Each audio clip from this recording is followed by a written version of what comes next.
For possibly the first time, I desire to have a human name.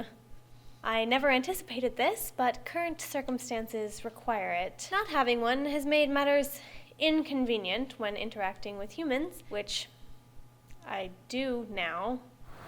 Well, it was nice to meet you. I'm sure it must have been.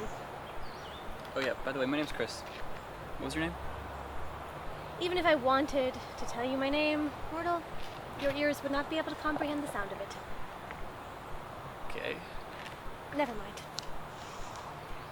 The first few times weren't a big deal, but after a while it started to get on my nerves.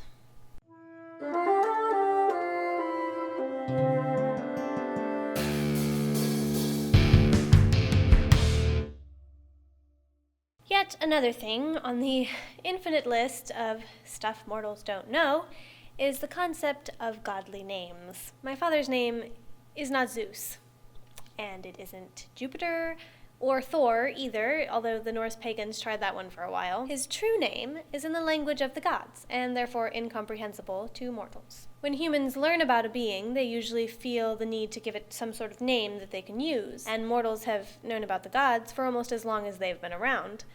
So we've ended up with a lot of names. Of course, Alex chose their own human name, but then they've always danced to the tune of their own lyre. The narratives about us don't always match up, but that's just because humans get confused about what actually happened and can't set their stories straight. Like how the Egyptian god Set is known to the Greeks as Cronus, the Titan King.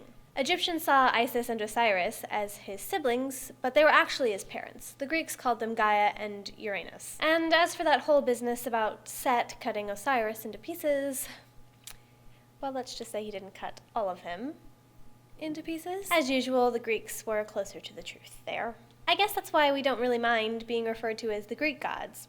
Everybody likes their Greek names better anyways. Hades just about pitched a fit over being called Pluto. We liked the Greeks best because they knew the most about us, and they respected us properly.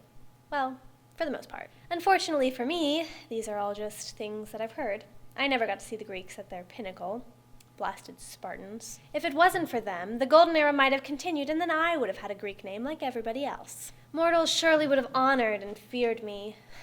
My name would have been revered throughout the entire earth, indicative of my extraordinary power and glory. Alas, even the names of the highest Olympians do not inspire the reverence that they once did. All I want is adoration. Is that too much to ask?